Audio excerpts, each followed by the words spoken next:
So our subject will be the business finance, and we will be discussing the review of financial statement, preparation, analysis, and interpretation. So basically from the title itself, this is just a review. Basically, the topics that we'll be discussing today has already been discussed when you are taking up your FAB M1 and FAB M2.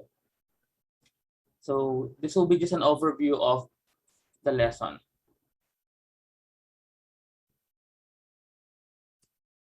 So at the end of the lesson, or at the end of this lesson, we will be able to identify and explain the basic steps in accounting process.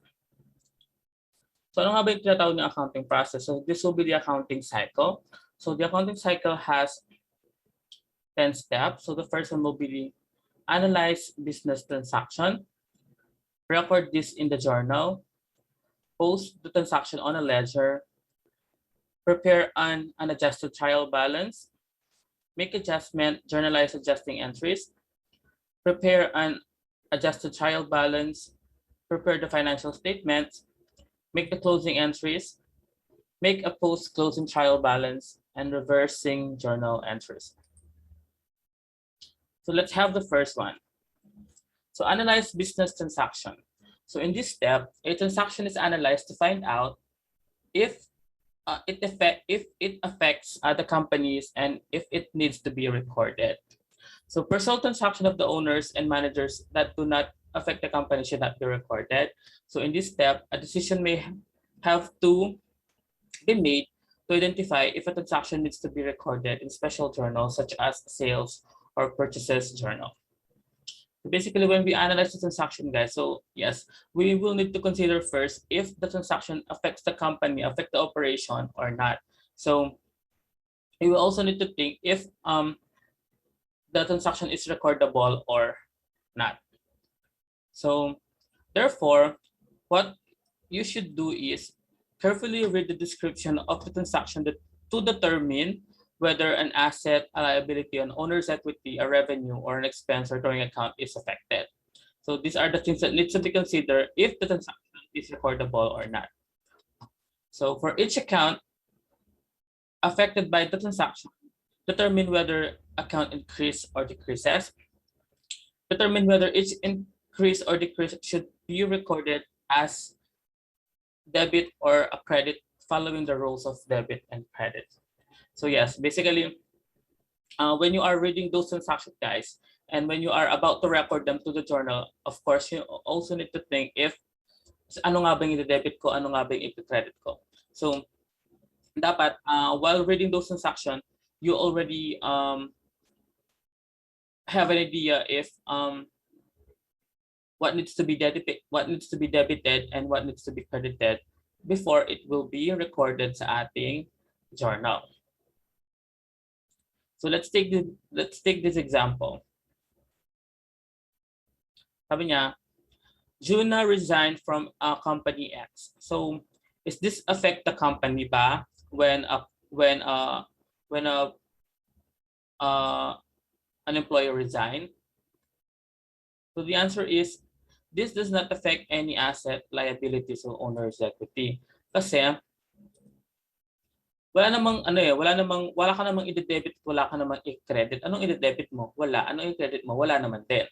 So unlike for this transaction number 2, Kano purchased 500 cash worth of supplies at Ace Hardware.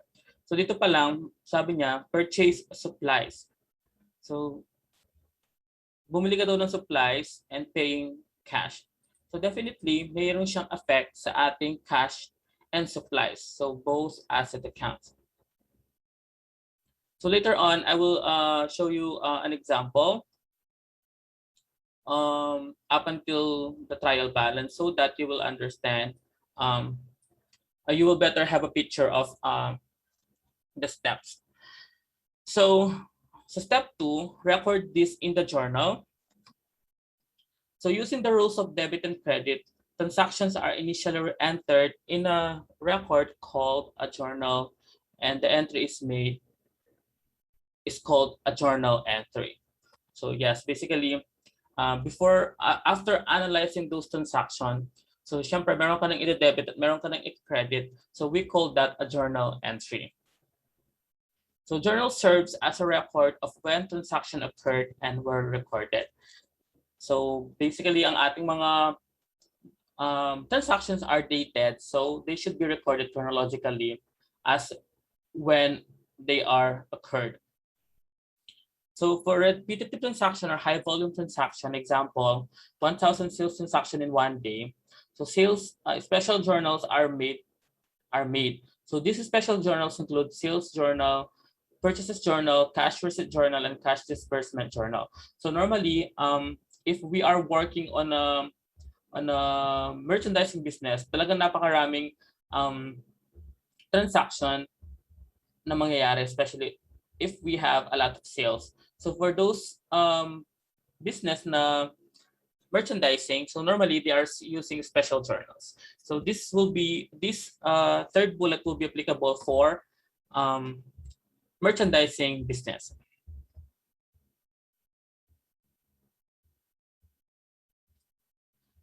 And then after we record them through the journal, we need to post the transaction on a ledger. So a transaction is first recorded in a journal.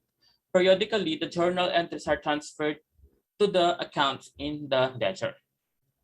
So the process of transferring the debit and credits from the journal entries to the account is called posting.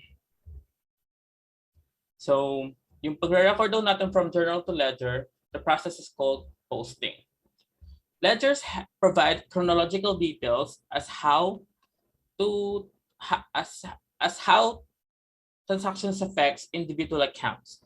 So there are two types of ledger, which will be the general ledger and subsidiary ledger. So general ledger is used for service type of business, and subsidiary ledgers are for merchandising business. For example, a general ledger for accounts receivable summarizes the balances found in the different subsidiary ledgers for different customers. All right, so this still applies for merchandising business. Now, once we are done recording them through the journal, we have to prepare what we call unadjusted trial balance.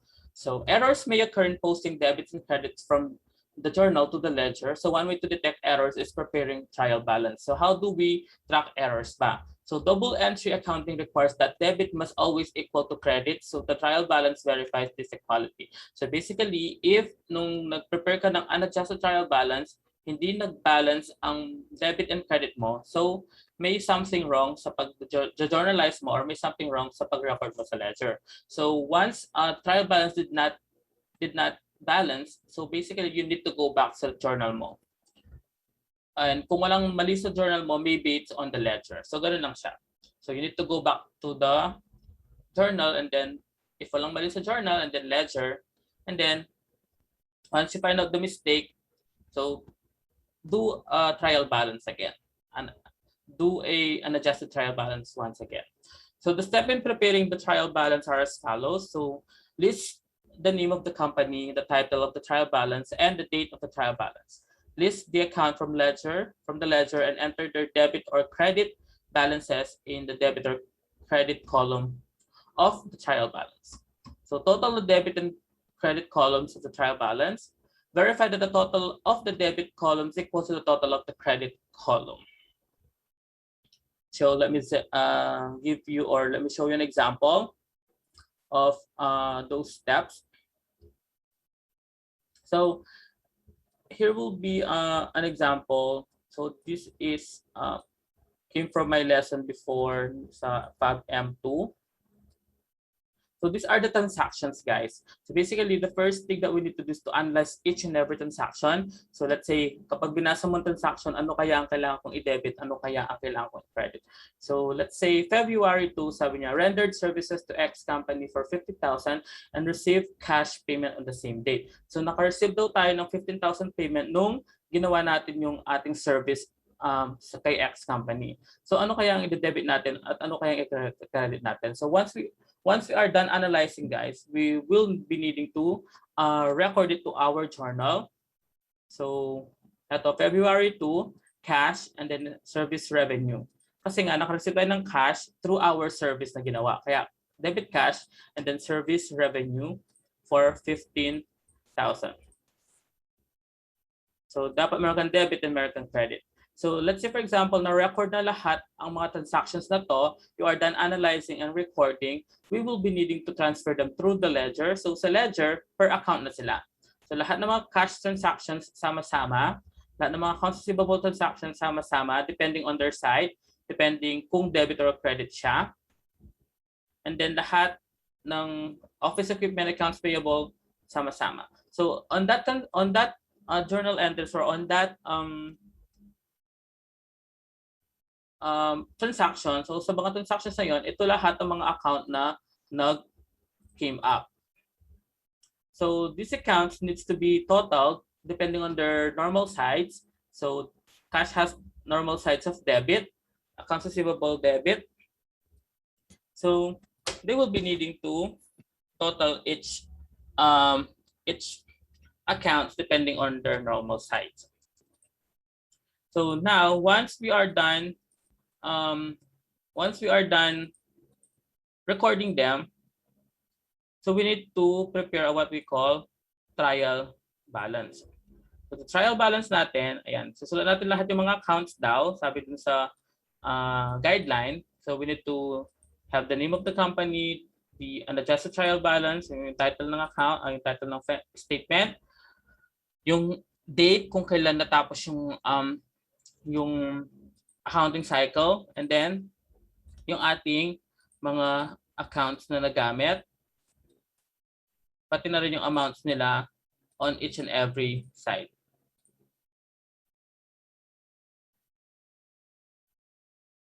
And then we need to total it. So dapat daw ang total niya is balance sila.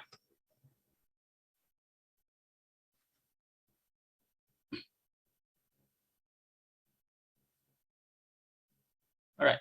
So that will be the 4 steps already of the accounting cycle that I showed you.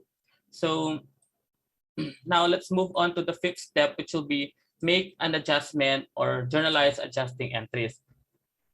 So at the end of the accounting period, many of the account balances in the ledger can be reported in the financial statement without change.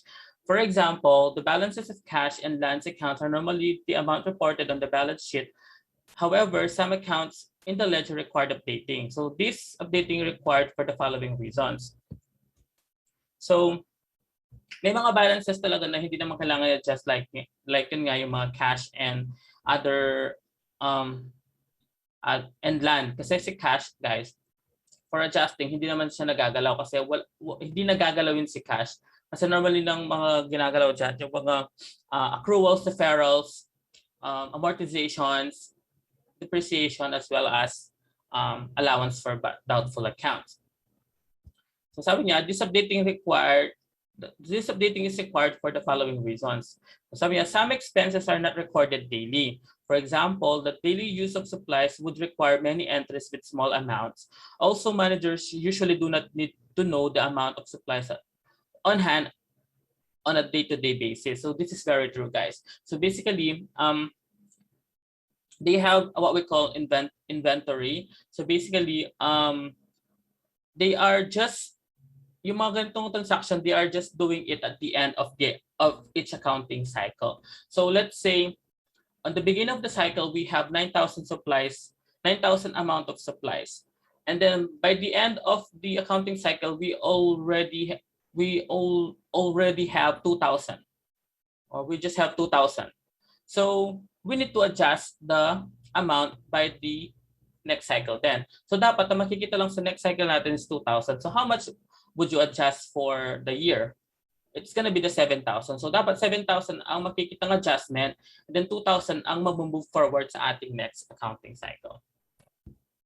And then some revenues and expenses are earned as time passes rather than as a separate transaction. So for example, rent received in advance and unearned rent expired and become revenue with the passage of time. So likewise, prepaid insurance expires and become an expense with the passage of time.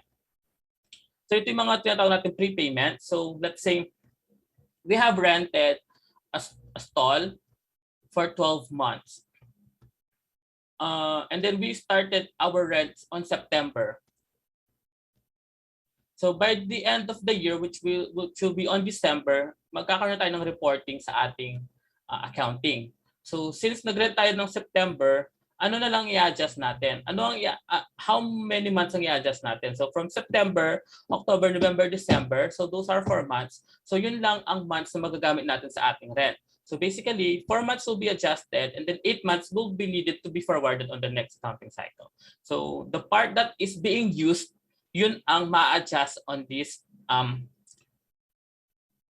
by the end of the accounting cycle. And then the amount unused will be forwarded on the next cycle.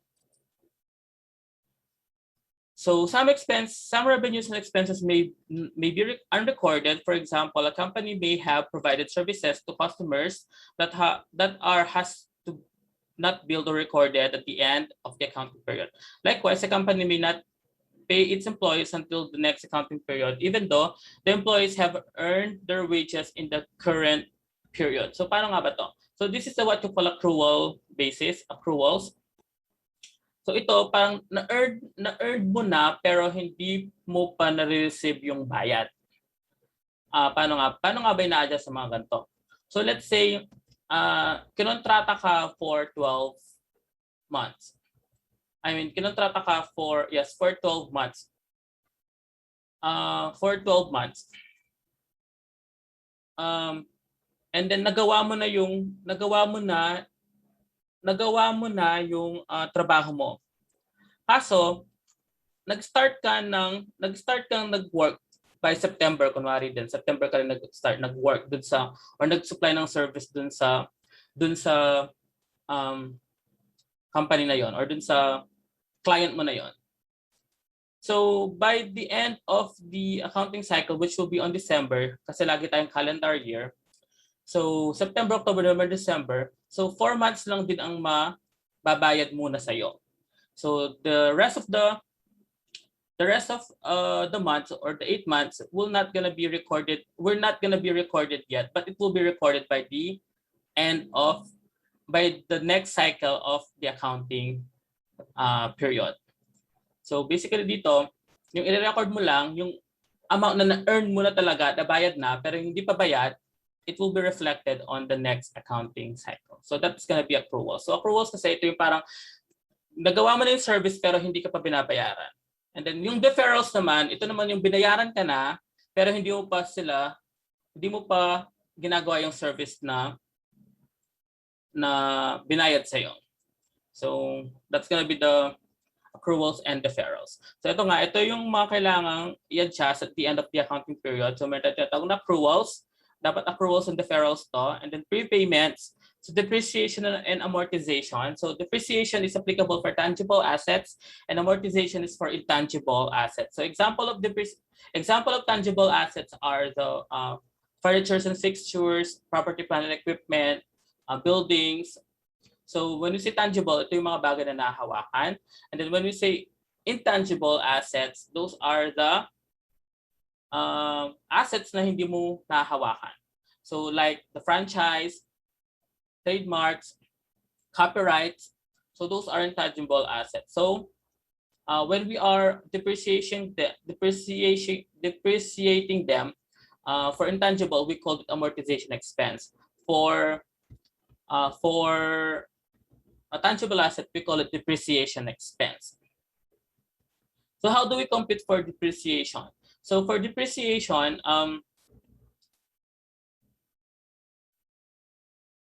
it's going to be the original value less the salvage value over estimated useful life.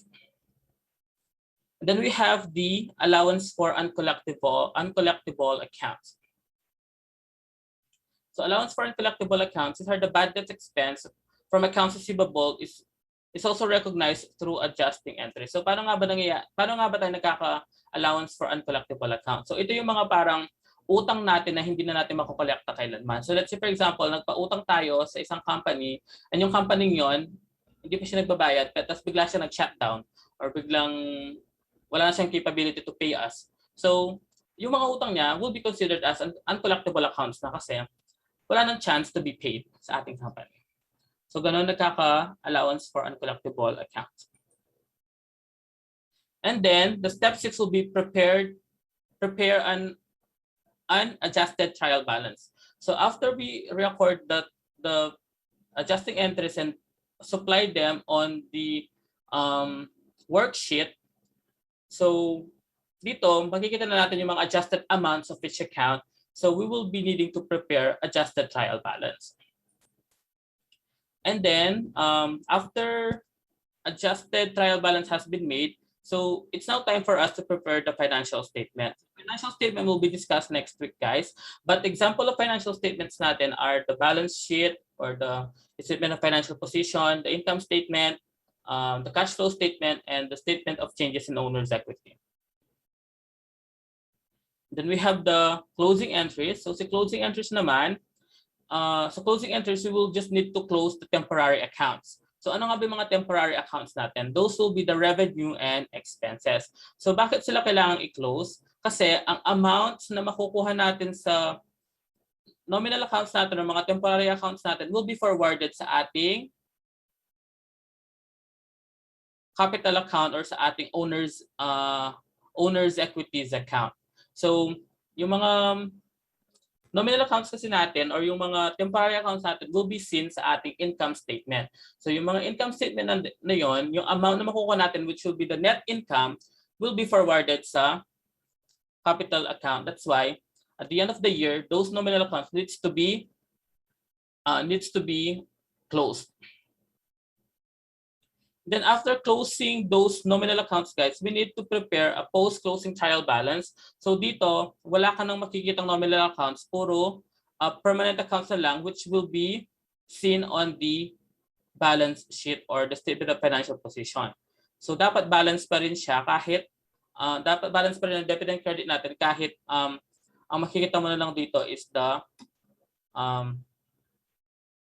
the asset, liabilities, and owner's equities account. So kaya nga meron tayong sinasabing accounting equation which will be the asset is always equal to liabilities and capital. And then after closing the entries, guys, we need to reverse the entries. Why do we need to reverse the entries? When we are starting a new cycle, guys, those entries na kinlose natin, it needs to be reversed. So bakit pa natin sila kinlose kung i-reverse din naman? So kasi sa reporting, guys, sa reporting of our accounting kasi as per accounting standards, so they need to be closed talaga for let's say for tax purposes, for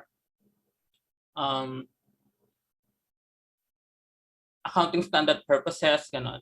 So, or for auditing purposes, ganon. So they need to be closed. And then after that, they will need to be reversed to start up a new accounting cycle. So reversing simply means na mag-open na tayo ng new cycle natin. That's why we need to reverse them again.